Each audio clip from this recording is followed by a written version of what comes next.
Dans la vidéo d'aujourd'hui, je vais vous donner les 4 critères qui me font dire qu'un artiste a le potentiel pour exploser dans l'industrie du disque. Bonjour à tous, bienvenue dans cette vidéo. Je m'appelle Tariq, je suis producteur, éditeur et artiste à succès, plusieurs fois certifié disque d'or et de platine. Et aujourd'hui, j'aide des artistes et des producteurs indépendants à vivre de leur musique.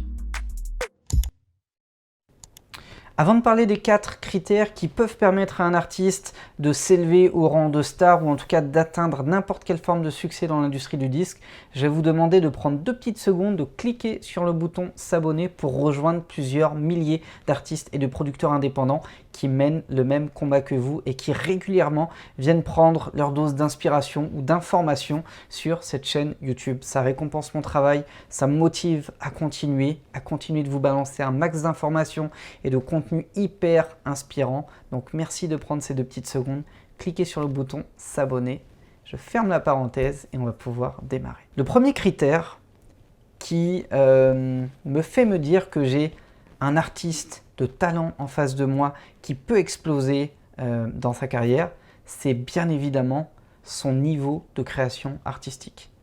Un artiste qui a le potentiel pour devenir une star, un mec qui peut percer ou une nana qui peut percer, c'est quelqu'un qui est ultra créatif. C'est quelqu'un qui fait du putain de bon son. C'est vrai que sur cette chaîne YouTube qui est très orientée business de la musique, je parle moins du côté développement artistique, du talent, etc., etc., etc. Il y a des gens qui font ça très très bien. Je pense notamment au compte Instagram Endgame. Endgame, c'est un compte Instagram que je vous invite à aller suivre parce que justement, il partage beaucoup d'inspiration sur le côté mindset, le côté avoir du talent, développer son talent, développer ses qualités, ses capacités, etc., etc. Donc n'hésitez pas à aller les suivre parce que je trouve que ce qu'ils font est vraiment hyper inspirant. Maintenant, moi, c'est un petit peu moins mon domaine. Ici, on est très dans la technique, l'information, musique, business. Mais c'est vrai que le premier critère à observer, c'est le talent, c'est la capacité à créer. C'est si un artiste sur 10 titres vous sort 9 hits, il a un truc forcément. Et puis il y en a qui vont devoir faire 50 morceaux pour avoir peut-être un potentiel hit. Moi, je fais partie personnellement de cette deuxième catégorie. Je suis le genre de personne qui va produire et sur 200 prods que je vais faire, il y aura peut-être 3 grosses pépites. Mais c'est pas grave, ça suffit. Comme je suis hyper productif, je préfère faire 100 prods et avoir 3 hits plutôt que de faire 3 prods et me dire merde, j'ai rien. Donc du coup, en fonction de ce niveau de création artistique, vous pouvez estimer qu'un artiste est bon. Il y a des mecs qui sont des putains de lyricistes. Ils ont un talent. Il y a des musiciens, à chaque fois qu'ils touchent leur guitare ou leur piano, il se passe un truc magique. Ils ont ce talent justement, ils remplissent le premier critère. Il y a des artistes qui sont interprètes, qui ne sont pas des créateurs, mais leur façon d'interpréter, là je pense notamment à Céline Dion par exemple, qui a une vibe de dingue, qui transmet, ou Johnny Hallyday. Johnny Hallyday, il avait un truc, il avait une prestance vocale qui faisait qu'on l'écoutait et qui a fait qu'il a réussi à conquérir les foules. Bah, ça, c'est le premier critère de sélection. Le deuxième critère de sélection, c'est qu'un artiste doit être une bête de scène. Vous en avez tous vu certainement. Moi, j'en ai connu une seule chanteuse qui était une putain d'artiste, qui avait des sons de dingue, mais quand vous la mettiez sur scène, il se passait rien. Les gens réagissaient pas, la regardaient à peine, limite se demandaient ce qu'elle foutait là. Et voire même limite se demander ce qu'a fait qu'ils ont aimé les sons et qui les a amenés là à payer peut-être 50 balles pour une place de concert. Malheureusement, aucun artiste qui ne déchire pas sur scène n'est capable de s'élever au rang de star. Donc pour reconnaître un artiste qui a du potentiel, je vais d'abord m'intéresser à son potentiel créatif, à son talent, à ce qu'il va dégager sur le plan artistique. Et le deuxième critère que je vais regarder immédiatement, c'est ce qu'il donne sur scène. Je me souviens de ma rencontre avec l'artiste Makassi par exemple. Le premier truc que j'ai fait après avoir pris une claque monumentale avec lui en studio, où je me suis dit putain c'est ouf qu'un mec soit capable de faire autant de choses. D'ailleurs beaucoup d'artistes qui l'ont croisé en studio se sont dit putain je m'attendais pas à ce qu'il soit capable de faire ça. Il a un truc de dingue, il a un vrai talent. Bah, j'ai été le voir sur scène. Et quand je l'ai vu sur scène, j'ai su que j'allais travailler avec lui. J'ai su que j'allais tout faire pour qu'on monte un truc solide ensemble. Parce que sur scène, il galvanise les foules. C'est pas compliqué. C'est pour ça qu'il a fait autant de dates. C'est un des artistes français qui a fait le plus de dates en un laps de temps réduit de 3, 4, 5 ans. Il a fait plus de dates que certains artistes que vous voyez toute la journée sur TF1, M6 et compagnie. C'est une bête de scène. Pour moi, un artiste à succès en devenir, c'est un artiste qui déchire sur scène. Et attention, déchirer sur scène, ça ne veut pas dire enflammer les foules forcément. Ça veut dire soit dégager une émotion incroyable qui va vous galvaniser, c'est soit faire lever les gens et les faire bouger dans tous les sens, etc., etc. Peu importe la manière dont vous êtes capable de prendre le public et de le transcender, le truc, c'est qu'il faut être capable de le faire. Regardez Michael Jackson, bête de scène. Madonna, bête de scène. Lady Gaga, bête de scène. Jay-Z, Kanye West, bête de scène. Beyoncé, bête de scène. Tous les gros artistes à succès sont des bêtes de scène. Et la plupart des artistes qui ont eu un buzz de dingue et qui n'ont pas explosé, la plupart du temps, quand vous regardez bien, c'est parce qu'on les a mis sur scène et qu'on s'est dit « Ouais, c'est pas mal, mais c'est tout ». C'est pas le truc que je vais raconter à tout le monde lundi quand je vais revenir au collège, au lycée ou au boulot ou quoi que ce soit. C'est le truc que je vais me dire, ouais, j'y étais, mais voilà, sans plus. C'est pareil pour un joueur de foot. Vous regardez bien, les joueurs de foot qui sont capables de faire le show sont ceux qui deviennent des stars du ballon rond. Pourtant, c'est pas les meilleurs. Mais comme ils sont capables de faire le show, le public les adore. C'est la même chose pour un artiste. Le troisième critère qui fait que un artiste a le potentiel pour devenir un artiste à succès ou une star, c'est qu'il a une apparence unique. C'est très important de créer des signes distinctifs chez un artiste pour le différencier de la masse. Tous les artistes que vous allez voir à la télé, reconnaître, qui vont atteindre une forme de succès incroyable, c'est des artistes qu'on peut reconnaître parmi n'importe qui. Vous prenez Monsieur Polnareff par exemple, même 20 ans, 30 ans plus tard, vous mettez sa tête quelque part, on est capable de le reconnaître. Même si une personne se déguise, on va être capable de savoir qu'il se déguise en Polnareff. Et ça, c'est pareil pour la plupart des artistes à succès. Vous prenez Eminem, c'était le rappeur blanc. Le rappeur blanc. Si on avait eu 10, ça aurait peut-être pas aussi bien marché. Pourtant, c'était un putain de lyriciste, c'est une bête de scène, etc., etc. Mais comme il avait ce signe distinctif-là qui permettait d'immédiatement le dégager de la masse, ça a marché pour lui.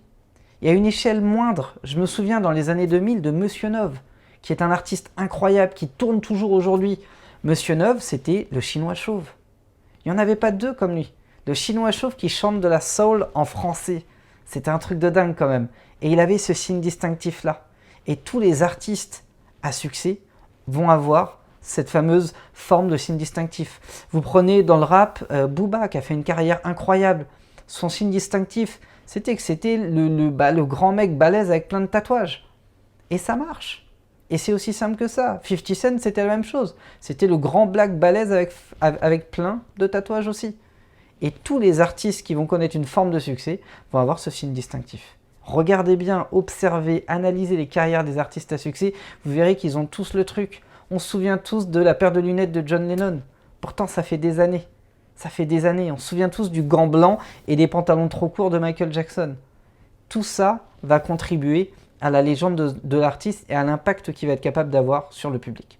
Et enfin, le dernier critère, le quatrième critère qui va m'aider à savoir que j'ai un artiste à succès en devenir en face de moi, c'est qu'il a une forte personnalité. Les artistes qui sont des hommes de paille ou des femmes de paille, qui sont des éponges et qui se laissent balader de droite et de gauche, qui veulent surtout ne rien faire, s'occuper de rien, la plupart ne réussissent pas. Ou quand ils réussissent, c'est suffisamment éphémère pour qu'on s'en souvienne même pas. Un artiste à succès en devenir, c'est un artiste qui a une forte personnalité. Il sait où il veut aller. Il est capable d'aller contre vents et marées pour suivre ses intuitions. Je me souviens d'une interview de Soprano où il disait à chaque single que la maison de disques voulait qu'on sorte, moi j'étais pas d'accord et je me battais pour pas que ce single-là sorte. Et à chaque fois que... Et je crois qu'il parlait de ce qu'il faisait avec son groupe Psychiatre de la Rime. Et il disait à chaque fois que nous, on a voulu sortir un single, la maison de disques était contre, ils pensaient que ça marcherait jamais, et ça a été nos plus gros succès.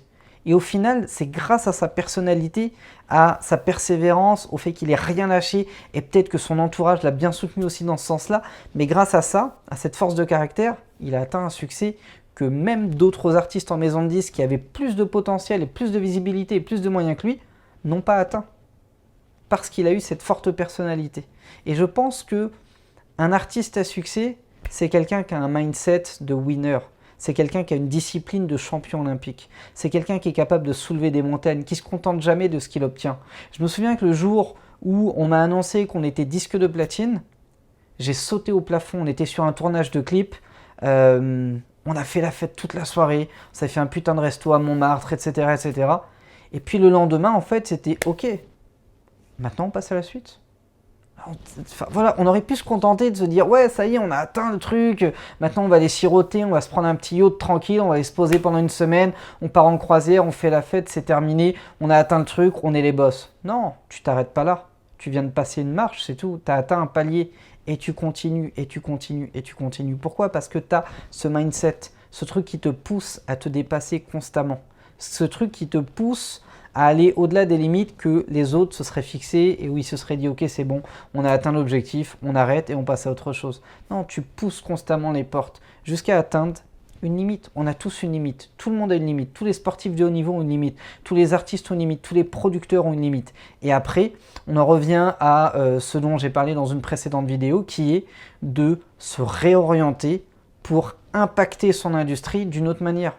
Lorsqu'un artiste a une forte personnalité, ce qui va se passer, c'est que d'abord, il va se construire. Une fois qu'il se sera construit, il va exploser. Il va être capable d'exploser grâce aux 3 autres critères dont on a parlé juste avant, plus sa forte personnalité. Mais quand il aura explosé et qu'il aura poussé ses limites jusqu'au bout, jusqu'à leur dernier retranchement, ce qui va se passer, c'est qu'il va chercher à impacter son industrie, son monde, d'une autre manière. Et des exemples, il y en a plein.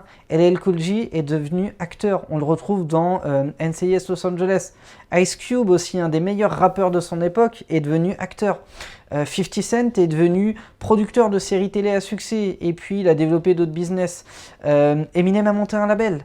Il a impacté encore une fois le rap, mais d'une autre manière. Dr. Dre s'est mis à vendre des casques. Et ça marche. Et tous ont réussi à développer une activité différente de la musique qui leur a permis d'impacter l'industrie musicale ou la culture hip-hop ou la culture du rock ou la culture du reggae, etc., etc. Donc pour moi, vraiment, les 4 critères qui me permettent de savoir si j'ai en face de moi un artiste ou un producteur à succès, ça va être 1, la qualité musicale de ce qu'il propose, 2, son attitude sur scène, s'il est capable de galvaniser les foules ou pas, s'il est à l'aise sur scène ou pas, si c'est une bête de scène ou pas, clairement.